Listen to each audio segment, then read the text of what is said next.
Hello maths lover, आज हम लोग का टॉपिक है इनवर्स ट्रिग्नोमेट्री। ओके, आज हम लोग पढ़ेंगे इनवर्स ट्रिग्नोमेट्री। इनवर्स ट्रिग्नोमेट्री को हम 4 पार्ट में डिवाइड किए हैं। 4 क्लासेस आपकी होंगी, ठीक है।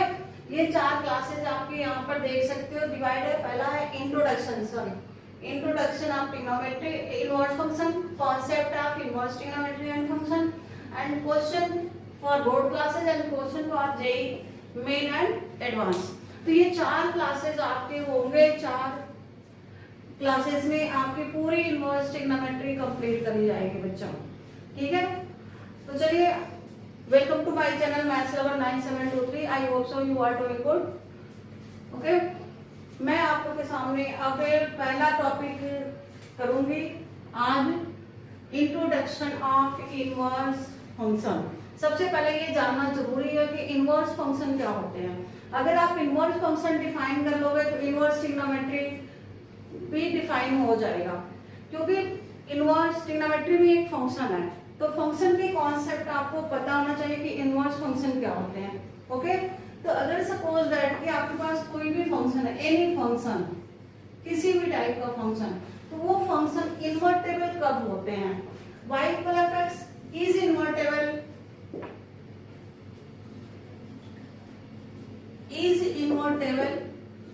if function is 1 1 and on 2 means function 1 1 होना चाहिए और on 2 होना चाहिए। तो ये आप जानते हो कि 1 1 क्या होता है। 1 1 मीन्स एक एलिमेंट की इमेज एक ही होनी चाहिए, ठीक है।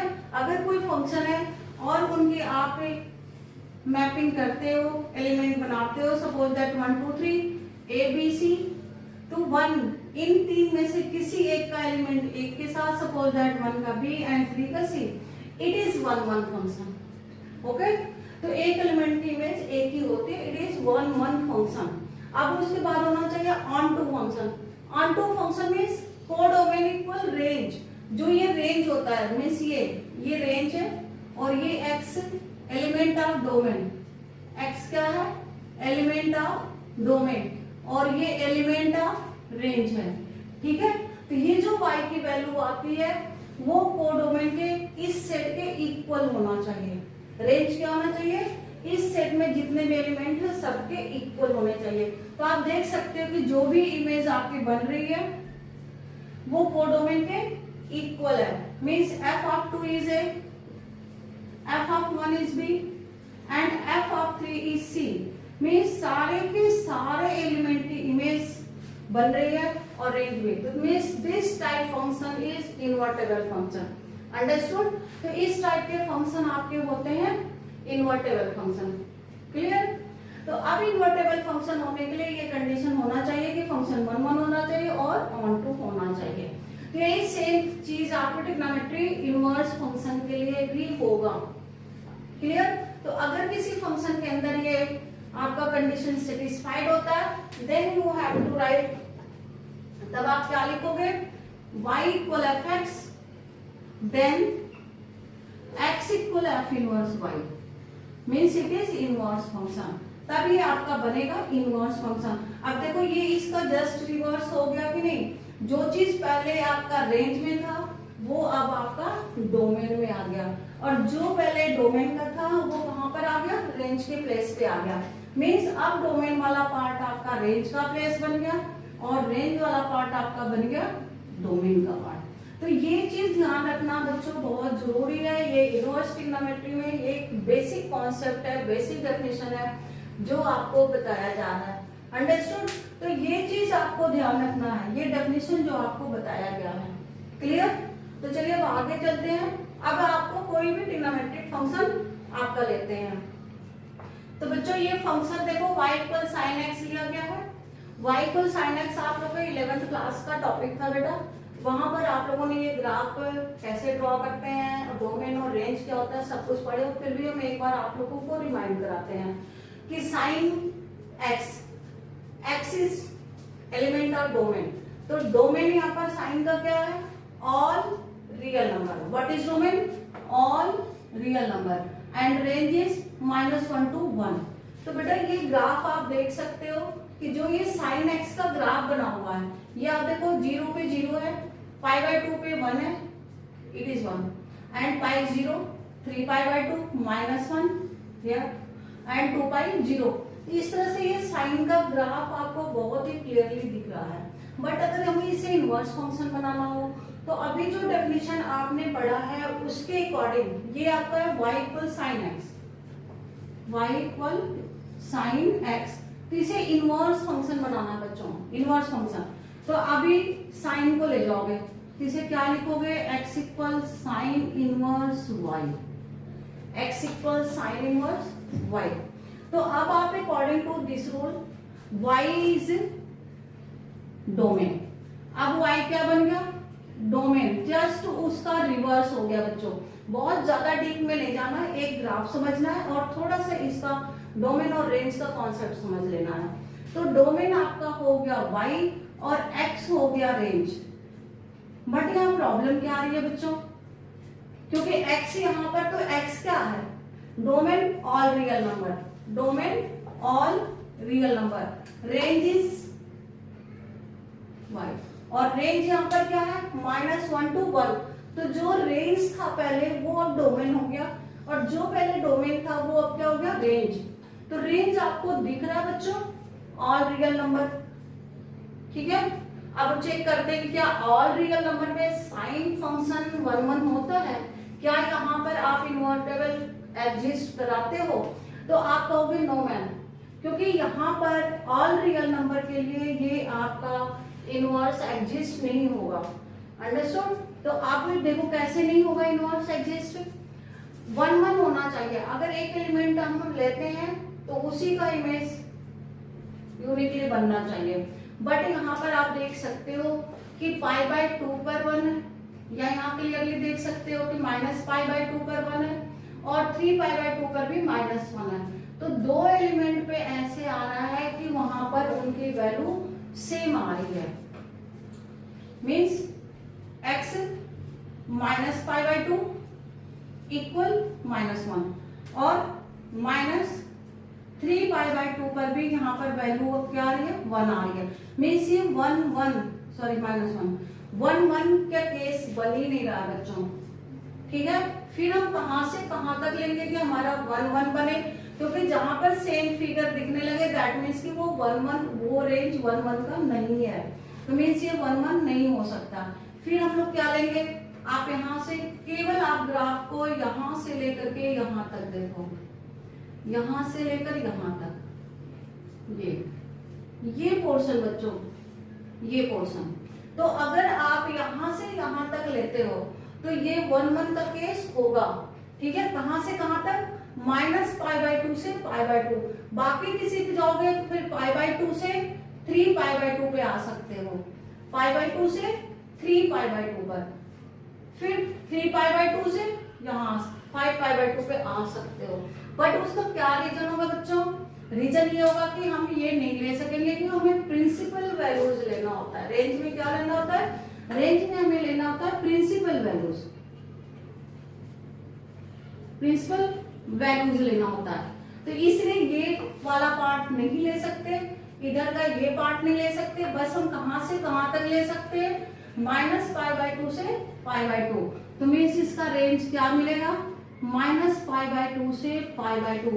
बहुत ज्यादा आपको बेसिक ट्रिग्नोमेट्री में नहीं ले जा रहे हैं, क्योंकि बेसिक ट्रिग्नोमेट्री से देखोगे तो आपका डोमेन -1 to 1, इस केस में -1 से 1 होता है, ठीक है। तो यहां से हमारा जो रेंज बना, इस अकॉर्डिंग ये बना -π/2 से π/2। तो ये तो हो गया साइन फंक्शन का ग्राफ। अगर हमें इनवर्स फंक्शन का ग्राफ लेना हो तो बच्चों अब आप देख सकते हो कि इनवर्स का ग्राफ कैसे बनेगा। इनवर्स का ग्राफ बनाने के लिए आप करोगे, अब जस्ट इसको उल्टा कर दो। जो चीज आपने x के लिए लिया हुआ है वो अब y के लिए ले लो, और जो y के लिए वो x के लिए कर लो। मीन्स जस्ट इसका वर्टिकल बना लो, आप क्या बना लो, वर्टिकल ग्राफ इसका बन जाएगा। इनवर्स फंक्शन का आप ग्राफ देख सकते हो, ये ग्राफ बना। बट ये ग्राफ कहां से कहां तक बनेगा, यहां से लेकर के यहां तक बनेगा। मीन्स इसका जो रेंज हमने पाया है वो यहां तक है, ठीक है। तो केवल आप ग्रीन कलर में देख सकते हो, केवल यहां से यहाँ तक का ग्राफ बनेगा।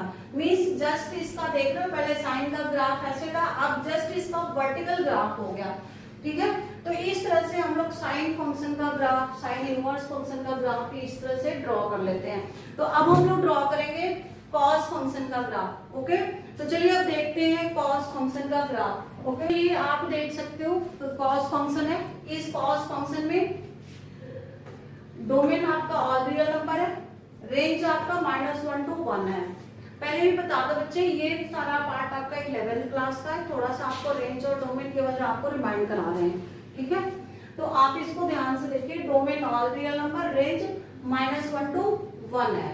ठीक है, अगर हम इसका इनवर्स फंक्शन बनाए बच्चों, तो देखो यहाँ पर आप देख सकते हो कि इसकी पॉइंट पे इनकी वैल्यू सेम आ रही है। आप देख सकते हो पाई पर और -पाई पे वैल्यू सेम है, -1 है। π/2 और -π/2 पे वैल्यू सेम है। तो इस तरह से आप ऑल रियल नंबर के लिए इसे 1 नहीं कह सकते, हमें केवल वो इंटरवल ढूंढना होगा जहां पे फंक्शन 1 हो, उसी पार्ट को हम ले सकते हैं इनवर्टेबल। अंडरस्टूड? तो चलिए लिखते हैं y = cos x। तो इसे इनवर्स फंक्शन में कैसे ड्रॉ कर देंगे बच्चे? x = cos inverse y। Okay, अब देखो जस्ट सब कुछ रिवर्स हो गया। होना चाहिए यहाँ पर इसके according all real number, but all real number हम लोग नहीं ले सकते क्योंकि सारे रियल नंबर पे ये फंक्शन देखो 1 ही है, क्योंकि cos -π इज ऑल्सो -1 और cos π is also -1। cos π/2 0 and cos 3π/2 is also 0। तो मीन्स ये 1 के पार्ट नहीं है। तो हमें क्या करना है इनवर्टेबल के लिए? इनवर्टेबल के लिए केवल वो पार्ट लेना होगा, वो इंटरवल लेना होगा जिसपे फंक्शन 1 हो। अंडरस्टूड? तो चलिए हम लोग वो पार्ट यहाँ से ढूंढते हैं कि कौन से फंक्शन 1 के पार्ट में है। तो आप यहाँ से देख सकते हो बच्चे, ये जो ग्राफ बन रहा है यहां से लेकर के ये पार्ट, ये आपका ग्राफ है। इस ग्राफ को यहां से लेकर के यहां तक देखो, ये पार्ट आपका 1 बन रहा है। ठीक है, क्योंकि हर एक पॉइंट पे कोई भी पॉइंट उठाओगे तो यहाँ पे हर एक की वैल्यू डिफरेंट दिखेगी, डिफरेंट वैल्यूज आएंगे। तो इसलिए इस एरिया में, इतने एरिया में ये फंक्शन क्या होता है? 1 होता है। तो यहाँ पर जो हमारी वैल्यूज दिख रही है वो कहाँ से कहाँ तक के लिए दिख रही है? 0 से π तक के लिए दिख रही है, 0 से π। तो मीन्स इनका रेंज आपका हो जाता है, रेंज क्या हो जाता है यहाँ पर? 0 to π। और डोमेन तो आप जानेंगे, डोमेन आपका -1 to 1 है। तो मीन्स आप देख रहे हो कि साइन का इनवर्स का भी डोमेन -1 है और कॉस इनवर्स का भी डोमेन -1 to 7 है। साइन इनवर्स x और कॉस इनवर्स x, इन दोनों का ही डोमेन क्या है? -1 to 1, -1 to 1। बट रेंज इनका डिफरेंट है, क्योंकि रेंज हम लोग वो पार्ट लेते हैं जिस पर फंक्शन 1 हो। तो 1 फंक्शन के लिए साइन का रेंज आप पढ़ चुके कि साइन का रेंज है आपका -π/2 to π/2 और ये हो गया आपका 0 to π। क्योंकि बेटा यहाँ पर हम लोग प्रिंसिपल वैल्यूज लिखते हैं। क्या लिखते हैं? प्रिंसिपल वैल्यूज लिखते हैं। तो इस तरह से आप साइन इनवर्स, कॉस इनवर्स का इस डेफिनेशन के अकॉर्डिंग आप रेंज और डोमेन फाइंड करना सीख गए बच्चे। अब रही बात इसके ग्राफ की, तो ग्राफ इसका कैसे बनाएंगे वो आप देखिए। तो बच्चों ये ग्राफ है आपका cos इनवर्स x का ग्राफ है, ये ग्राफ आपका cos इनवर्स x का है। ये ग्राफ आप देखो जस्ट इसका मिरर इमेज बन रहा है। जो cos का बना था वो हॉरिजॉन्टल बना था, अब ये बन गया वर्टिकल।